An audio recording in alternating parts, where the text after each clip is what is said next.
An interesting week for the Texans. Before the Jets game, I got to sit down with Will Anderson Jr., and then afterwards you can see me and Cody Stutes break down the whole disaster against the Jets. Enjoy this conversation.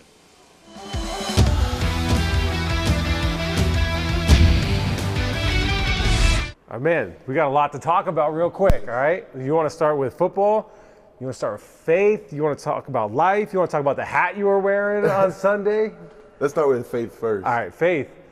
You talked about the offseason. You really got in the Word. You really dove into your relationship with Christ.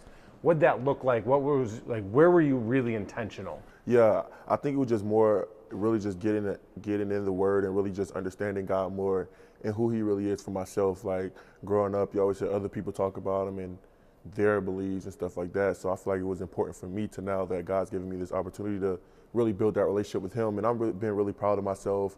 I just finished Genesis. I read Proverbs, I read Hebrews, and I read Matthew. So you're bouncing around a little bit. Yeah, I'm bouncing around, and I'm learning so much. But it's so crazy. He has me on this journey where, like, He takes me forward, then He brings me back. He takes me forward, then He brings me back. So I'm waiting for Him to reveal to me the next story He wants me to read. What have you learned? What has kind of taken you aback? Where has He put you and then removed you? Like, what are some things that you've learned through your journey? Yeah, I feel like the first one was Proverbs, and I think it just teaches you how to be a good Christian, how to be a great person, and the do's and don'ts of like what? Like just for an example, for someone watching that's like, don't murder. Yeah, okay, I got that. No, but I think it's more than that. I think it's just about being more wise, the crowds that you're hanging around with, the words that you're saying, the stuff that you're feeding to yourself. I think that's what Proverbs really does. It really shows you who not to hang around, what people to hang around, how to get closer to God, how not to get closer to God, how to distract yourself while getting closer to God. So I think Proverbs really sets you up for a good way to like really understand how to be a good Christian, how to be a good person. And then I moved to Matthews and I learned about Jesus and His story and how He became and the healings and miracles that He worked. And then I went to Hebrews and it was just so crazy because we learned more about Jesus and then, Egypt and everything like that and, all those stories. And then I go to Genesis, and that's just the beginning of how everything started. And then you have the story about Joseph and how his brothers sold him into slavery and how God made him the ruler over Egypt and how God put him in that position. And I kind of like put myself in those situations, sometimes like no matter how long it takes, like God's always going to see you through.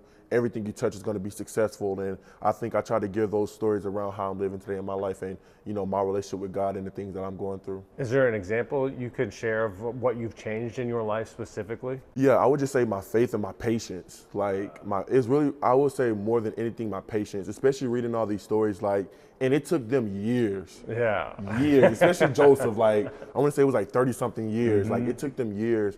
And I'm like, it took them years to have patience and God delivered. Like, I don't know if it take that long for me, but bro, be patient. And I think I'm always, I gotta have it right now, Like, God, come on, come through. And now I'm just like, God, whenever you want me to go, whatever you want this to happen, I'm trusting you and I believe in you. And I know that you're gonna come through for me every time. So just be patient. Keep going, keep stacking days, man, and just keeping faith in God, knowing that His promises always last. He would never leave me nor forsake me, and everything that He said He's promised me, I'm going to get. So that's just where I've been at. Man, the less you try to control everything, the more comfortable you are, especially when you do put your faith in that. Mm-hmm. And now here you go, I'm stacking sacks, 7.5 sacks.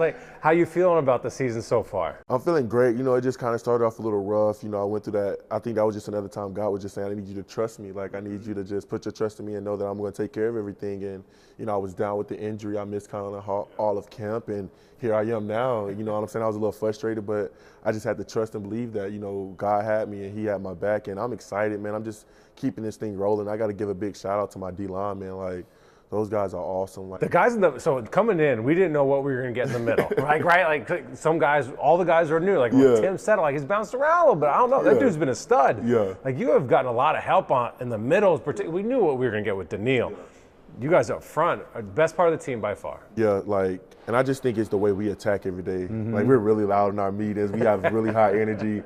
The O-line, sometimes they come over and they joke with us y'all loud, ain't y'all? Wouldn't it be so funny of it? But it's Coach Rod and Coach Nate, they do such an awesome job.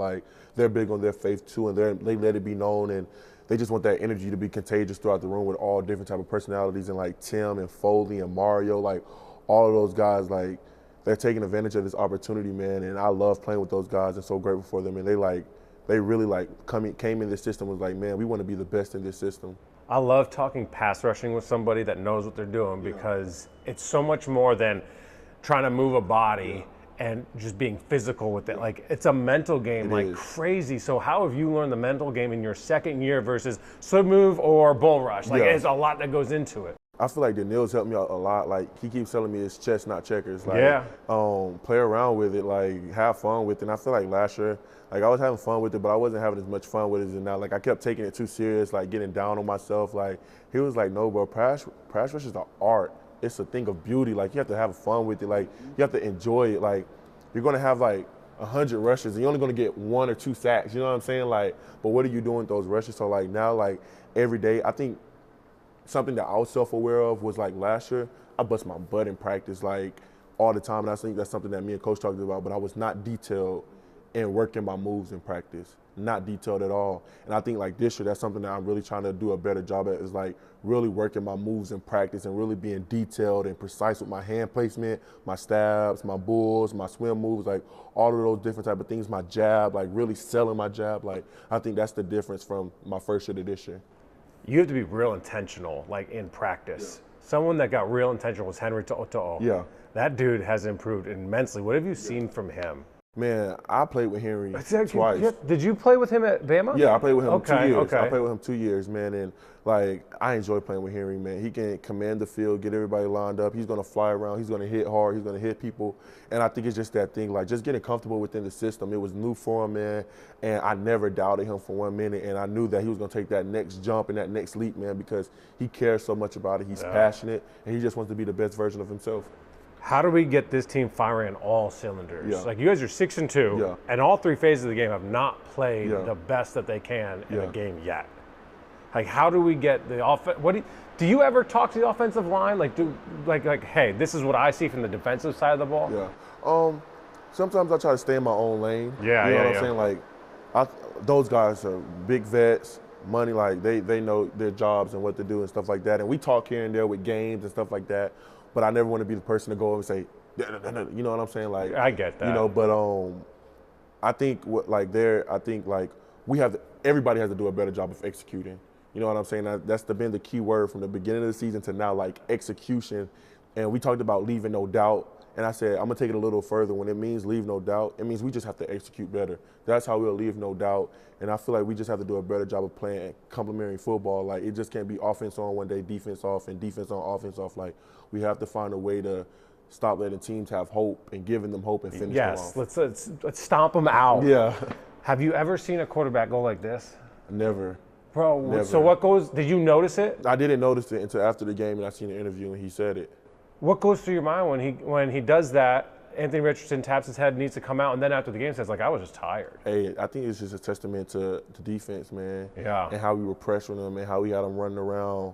And I feel like that was the whole thing. They was talking about, like, he hasn't been sacked much, and we was like, we got to change that today. Like, this got to be something different. And I feel like everybody took that as a challenge. I want to show you this one video, all right, real quick before we wrap this up. You ready for this?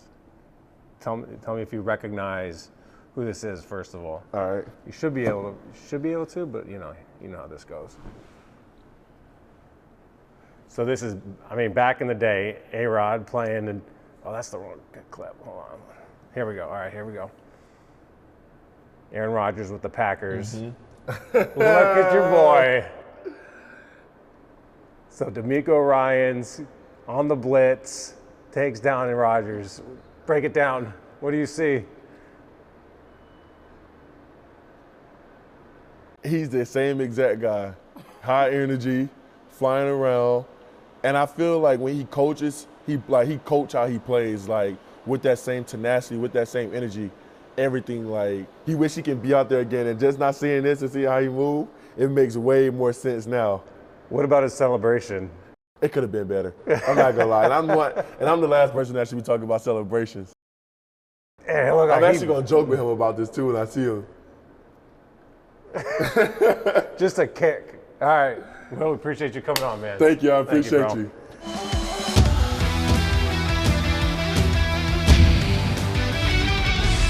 All right, I hope you guys enjoyed that conversation I had with Will before the Jets game. Now, obviously, at MetLife with Cody Stutes of Houston Football. First of all, thanks for joining me, my man.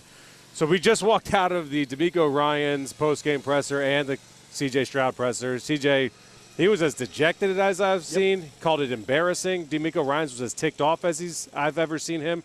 Granted, a short stint, always positive. Let's start with the offensive line.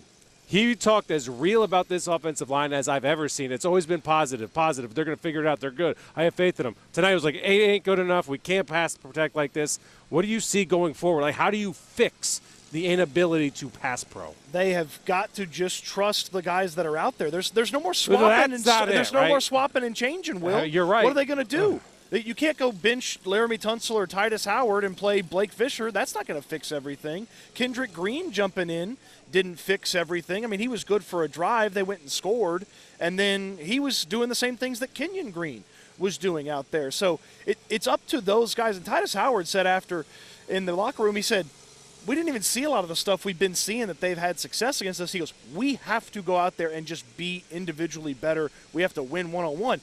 That's a tough thing to hear. You know what they also need to do? Maximize everything that this offense can do to protect this offensive line. Will, they should have been operating like they have the worst offensive line in football the past few weeks. Instead, we get 5-step drops, 7-step drops, long developing I don't plays. Get that. It doesn't make sense. You saw it tonight with Aaron Rodgers, sideways and quick, and he was winning with his guys. So in the first half, the Jets offense went punt, punt, fumble, punt, punt, punt. Second half, touchdown, touchdown, touchdown. Yep. They made adjustments. They got the ball out of Aaron Rodgers' hand quickly because he was being attacked and pressured. Yep. The Texans did more of the same crap that doesn't work. They've got 15 points in the second half the last 3 weeks. They haven't scored a touchdown in the second half since that Patriots game. That's 3 straight weeks. What in the hell does Bobby Slowick do to change? Because he hasn't changed anything at this point. A lot of it is Bobby Slowick. C.J. Stroud said there are scheme things and there are execution things that we can do with this offense to help the pass protection. He also took a little onus on himself, and there were some plays, we were watching it tonight, where if Stroud makes a quicker decision, the ball gets out, and maybe they can keep the train on the tracks. To that point, though, he also said it is tough to stay on time and make the right reads when you've been under pressure all night because your clock is sped up and you're flushed out so quickly just mentally. Yes, absolutely. And you could see this more so than maybe any of the other games with all this pressure. You could see the pressure affecting him. He's not as crisp. He's not as accurate. He's not making quick decisions. My goodness, that was one of the hallmarks of rookie C.J. Stroud. He could make a quick and correct decision. Now he's taking time. He's having to roll out. He's having to extend plays, and he can make a play here or there doing that. You can't live with an offense doing that, though. You cannot build an offense around that. Bobby Slowick has got to figure out schematically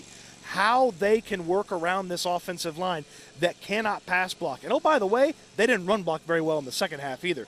Joe Mixon had 91 yards in the first half, and then Joe Mixon had 14 yards in the second half. That's not good enough from the offensive line either. Those 5 guys, no matter who the 5 guys are, those 5 guys up there are getting whipped. They've got to assist them however they can with the plays that they call. So riddle me this. Laramie Tunsil was a left tackle last year. Titus Howard's a right tackle last year. Juice Scruggs was in and out at center at points last year. Shaq Mason was on, it's all the same damn names. Well, look, Titus Howard's never been a great right tackle. Even when he has played a lot of right tackle, he was average at best. Shaq Mason has totally fallen off. A huge regression for an older player that you rarely see from a guy who's got the resume that he does. Typically, guys who have that resume will trickle down. It's been a big fall off for Shaq Mason here. Juice Scruggs back at center. Sometimes he doesn't look strong enough. Sometimes he doesn't look like he's blocking the correct guy. We've talked about the issues at the left guard spot. And again, there's no help. No one's coming to help them. There's right. No big offensive lineman. Should Nick make a trade? Is there anything out there? I mean, you could put a name here or there into the equation, but anybody's you're plugging and playing, a guard or maybe a center from another team. That only fixes one of the 4 spots.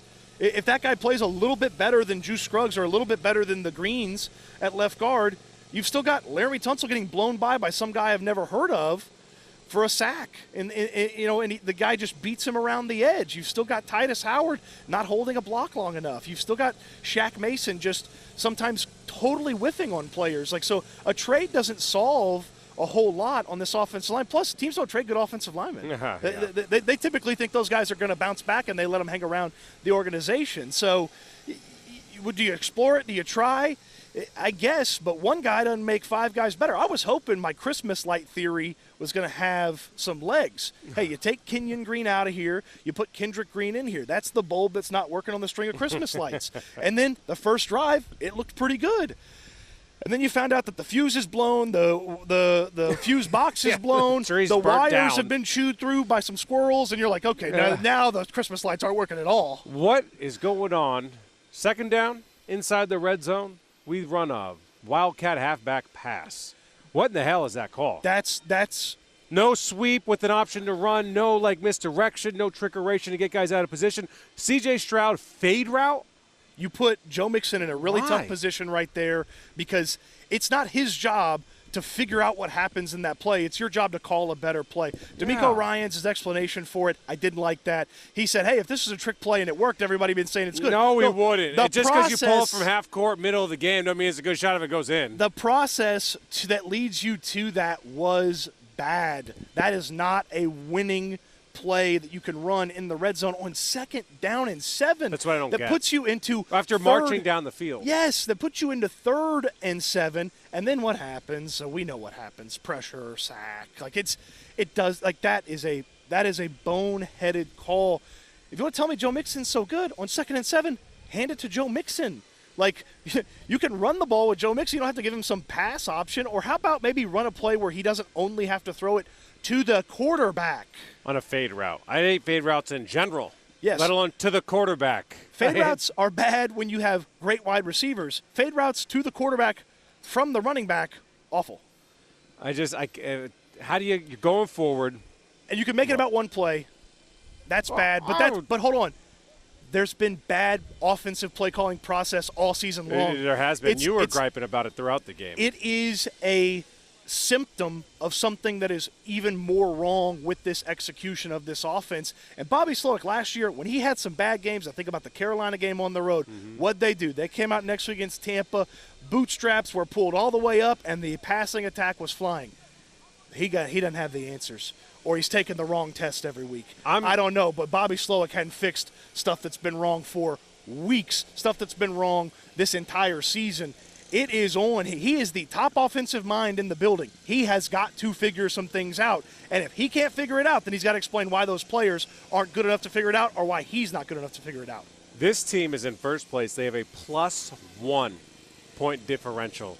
That's a tough way to live in the NFL because you got to come out here and you got to play perfectly every single weekend. You know why the Indianapolis Colts benched a 4th overall draft pick at quarterback for old man Joe Flacco? Because they believe they can win this division. Because they did not believe the week before that the Houston Texans were 2 games better than them in the AFC South. You are a wounded team swimming in shark-infested waters in the AFC. Because the moment one of these AFC South teams nips at your heels or catches you, if you're not the team that's at the top of the AFC South, you're in a really nasty dogfight in the AFC with a bunch of talented teams for a playoff spot. Think about where we are now. We were thinking go where they've never gone before. AFC's championship game, maybe a Super Bowl right over in New Orleans, Things Bourbon have Street, changed. hand grenades. Yeah. That ceiling is a whole lot lower than we thought. The ceiling become the floor in the words of Michael Jordan. And the floor's falling apart. They're getting worse each week in a variety of things. So where do you see accountability? Who has to pay for this? That sometimes you got to wake guys up by removing somebody that they like or maybe somebody that they don't like. And sometimes you have to let those guys know, I can't take your job, but I can take somebody else's job. And a good man's walking out of this building because you guys didn't get it done. And I feel bad for him, but the offensive line coach is side of the sacrificial lamb. Laramie Tunsil is one of the highest paid left tackles in football. You're not benching him. Titus Howard is one of the highest paid right tackles in football. You're not benching him. And that's where all your money is in this team. Yeah. And it's the worst part of the team. Which is scary. I would be floored to find 5 offensive lines worse than them. They have to be a bottom 2, maybe the worst offensive line in football. This is so incredibly inconsistent and poor. You have to make an example of someone associated with the offensive line, because you can't make an example out of a bunch of the offensive linemen because the guys behind them aren't any good. Yeah, we came into this year being like, all right, 5-headed monster, right, as CJ said. We got CJ, we got Joe, we got Dalton, we got Nico, we got Tank, we got Stephon. We got all the talent in the world. They're going to score like crazy. It's going to be fun to watch. The defense just has to be good enough. They're going to outscore guys if the defense isn't there. I remember you saying, I would love for them to throw on every down coming into the year. We now have a team that can't pass. Isn't very good at it. They can't pass because they can't pass, bro. We have a team that is now a better running team, but not because the run blocking is so good, because Joe Mixon is so damn good at finding the cutback. And they can't even consistently run block because there are stretches where Joe gets nothing. Because the holes aren't there. Like, he's finding gaps because of his ability to find, like, the backside. Like, the play's meant to go right. It all breaks down, but there's a cutback lane to the left. So his jump cuts are just awesome. So we have that now, and a good defensive team. So a possession, defensive, run-first team, but it wasn't built that way, and Bobby's mind isn't working that way. Well, Titus Howard said it after the game. We watched it with Aaron Rodgers and the Jets in the second half. Yeah, you can run the ball nice. You got to throw the ball to win in the NFL. And they cannot throw the ball right now. And that was what we talked about all the time. It was like, when you have CJ, you always have a chance. But now CJ's a moot point, not because CJ's not good and having this sophomore slump. There's nobody that can perform behind this offensive line. I had people in my X feed all weekend like, if CJ Stroud played for the Panthers last year, he's not the offensive player of the rookie of the year. Yeah, probably not. And I think we're probably seeing that right now because the offensive line is worse than what the Panthers was. It's really bad, and there comes a point where, like last week, CJ Stroud was able to kind of, they gimmicked it together, duct tape and bubble gum. They did enough on offense, and they did enough to win the football game, but that's not sustainable. We've seen it now. When you have a good team or you have a team that can get hot for a half of football, the Texans are in big trouble. D'Amico is always Mr. Positive. He's always preaching positivity in that building. He got a little, I don't want to say irritated, but was like, where are all the positive questions last week coming off of a win? Because all the questions from us in the media were like, this offensive line, you bench Kenyon Green. How do you fix it? Why is it so bad? What can you do? Well, if he thought the questions were tough last week, holy crap. What he's about to face this week, every single question is going to be about the offensive line and how not bad it is, how horrible it is. Yeah, and look, he can be critical of the tackling, and he can kind of do the old look over here. This is maybe why we lost. You can't move the ball through the air. Your quarterback's getting hit too many times. Career high in sacks. The offense is a disaster. They can't score enough to make up for this defense that sometimes is going to run into a quarterback that can get the ball out quick, neutralize your pass rush, and make it tough for you to do what you want to do on defense. And, oh, by the way, they've got one guy that can cover consistently. Kamari Lassiter looks very much like a rookie. Guys jump routes a lot. And guys are getting behind Derek. Guys get behind Stingley too much. Rodgers missed a throw. The very first throw of the game, he was yelling at himself because he missed that throw. And they are not covering well. And it's harder to cover when they didn't get a pass rush. And Aaron Rodgers is getting things done, getting the ball out quick. They didn't adjust well defensively. But you did enough defensively. And they won the turnover battle, I think, again tonight. Yeah, to stay in this game. So they won the turnover battle tonight. By the way, it should have been actually more of a blowout. Sure. If the kid didn't drop the damn ball on the goal line. That's true. Like, this game was closer than it should have been, and it felt hard. It just felt gross. Also, we're back to worry status on Kaimi Fairbairn. You can't miss easy ones. So, the last time he missed 2 kicks in a game? It was a long time ago. I tweeted it out. November 11th, 2018. Wow. 2018. I'll make sure. November 18th, 2018. It's been a long time since Kaimi missed one. All right, Cody Stutes of Houston Football. Appreciate you. Next week, I believe we have Calvin Sampson. Sal behind the camera. Yeah, Calvin Sampson. Thanks for watching Kicking with Kunkel, guys.